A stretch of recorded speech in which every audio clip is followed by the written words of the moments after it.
Hello আমার সাকিবিয়ান ভাইরা বোনেরা, আশা করছি তোমরা সবাই খুব ভালো আছো। সকলকে জানাই সুপ্রভাত।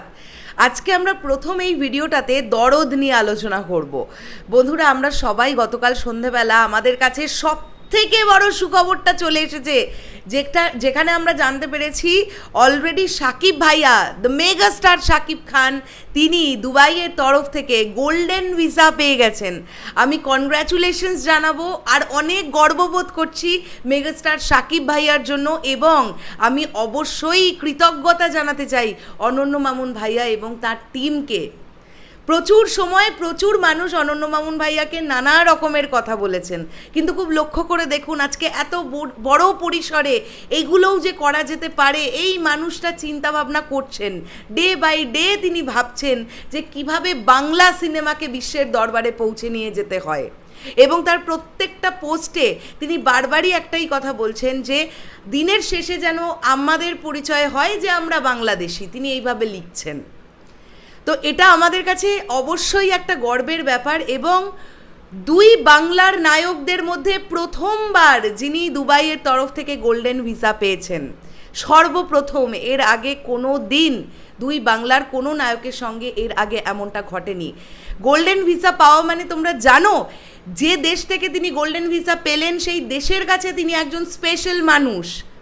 তো সেখান থেকে দাঁড়িয়ে আমরা সবাই জানি যে আমাদের বলিউডের শাহরুখ খান, সঞ্জয় দত্তজি, তারা সবাই গোল্ডেন ভিসা পেয়ে গেছেন। তারপরে বাংলায় প্রথমবার the mega star Shakib Khan, যিনি বাংলার তরফ থেকে প্রথম দুবাইয়ের গোল্ডেন ভিসা পেয়েছেন। তো এটা একটা দারুণ গর্বের বিষয় আমাদের কাছে। যাই হোক, এবারে আমরা দরদ নিয়ে কথা বলি। বন্ধুরা, দরদ ছবিটা মানে রেডি আছে, মোটামুটি রেডি আছে, আমরা সবাই যা জানতে পারছি। এবং আমার কাছে যতটুকু যা আপডেট আছে আমি আবারও আপনাদেরকে বলি যে বাকি ল্যাঙ্গুয়েজের ডাবিং মোটামুটি কমপ্লিট হয়ে গেছে। বাংলাটার ডাবিংই সবার শেষে শুরু হয়েছে, এখনও চলছে কিনা আমি জানি না, ঠিক আছে। কিন্তু গত এক মাস আগে পায়েল দি গিয়েছিলেন বগুড়ায়। এই পোস্টটা গত একদিন আগে পরিচালক অনন্য মামুন ভাইয়া করেছেন, আপনারা নিশ্চয়ই সবাই দেখেছেন যে বগুড়ায় পায়েল সরকার গিয়েছিলেন, কলকাতার অভিনেত্রী। তিনি দরদে খুব ইম্পর্ট্যান্ট একটা ক্যারেক্টার করেছেন, একজন লেডি পুলিশের ক্যারেক্টার করেছেন। সেগুলো অনন্য মামুন ভাইয়াই আমাদেরকে সকলকে জানিয়েছিলেন পোস্টের মাধ্যমে, তার পোস্টের মাধ্যমে। তো সেখান থেকে দাঁড়িয়ে বগুড়ায় গিয়ে পায়েল দি দরদ দেখেছেন। তো এটা একটা খুব ভালো লাগার ব্যাপার যে এটা একটা কমপ্লিট ছবি, না হলে তো সে দেখতে পারতো না।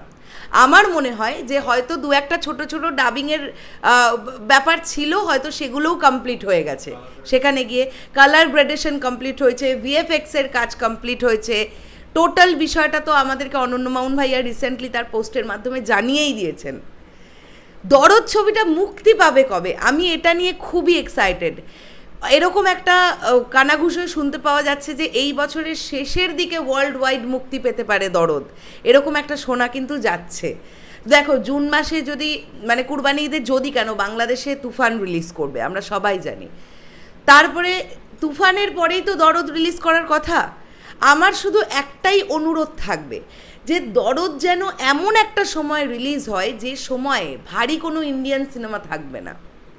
আমার একটাই অনুরোধ, কারণ দুর্গাপুজোর টাইমটাকে যদি টার্গেট করা হয়, কলকাতায় প্রচুর বাংলা ছবি, সেই সময় প্রচুর বাংলা ছবি, অত ভিড়ের মধ্যে দরদ আসার দরকার নেই। তো নিশ্চয়ই মেকার্সরা, প্রডিউসার্সরা অনেক বেটার ভাবছেন এটা নিয়ে। তবে শুনতে পাওয়া যাচ্ছে এবছরের শেষের দিকে দরদ মুক্তির একটা সম্ভাবনা দেখা দিচ্ছে, এবং দরদে আরও যারা যারা কাজ করেছেন তারাও কতটা মুখিয়ে আছেন দরদ দেখার জন্য। আমি গতকালই একটি পোর্টালে একটি আর্টিকেল পড়লাম যে এলিনা শাম্মী, যিনি দরদ ছবিতেও কাজ করেছেন, তিনিও একজন লেডি পুলিশের ক্যারেক্টার করেছেন, এবং তার আগে তিনি প্রিয়তমা ছবিতে কাজ করেছিলেন সাকিব ভাইয়ার বৌদির চরিত্রে, নিশ্চয়ই আপনাদের মনে আছে, ভাবির চরিত্রে। তো সেখান থেকে দাঁড়িয়ে তিনিও দরদ দেখার জন্য প্রচণ্ডভাবে মুখিয়ে আছেন। মানে ইচ অ্যান্ড এভরিবডি যারা দরদে কাজ করেছেন তারা বলছেন দরদের গল্প এত ভালো যে তারা নিজেরা ওয়েট করে আছেন যে কখন তারা সিনেমা হলে গিয়ে দরদ দেখবেন। তো দেখা যাক আমাদের এই আশা কবে পূরণ হয়, কত তাড়াতাড়ি পূরণ হয়, সেটা দেখার জন্য আমরা খুবই এক্সাইটেড। ইতিমধ্যে সাকিব ভাইয়া চুটিয়ে কলকাতায় শুটিং করছেন তুফানের। প্রচণ্ড গরম, তার মধ্যে পুরো টিম, পুরো ইউনিট জান প্রাণ ঢেলে তুফানের শুটিং করছেন, আমরা সবাই সেই খবর পাচ্ছি। তো চলতে থাকুক সাকিব ভাইয়ার এরকম কাজ চলতে থাকুক, আর সাকিব ভাইয়ার মানে এমন বাংলা সিনেমাকে এমন পর্যায়ে নিয়ে যাক, আমরা প্রত্যেকজন বাঙালি গর্ব করব যে আমাদের দুই বাংলার এমন একজন নায়ক আছেন, আমাদের বাংলার এমন একজন নায়ক আছেন যার কাছে দুবাইয়ের তরফ থেকে গোল্ডেন ভিসা, তিনি প্রথম কোনো বাংলার নায়ক। চলে গেলাম, দেখা হচ্ছে আবার খুব শিগগিরই নতুন কোনো ভিডিও নিয়ে। তাহলে এখনের জন্য সকলকে বললাম টাটা।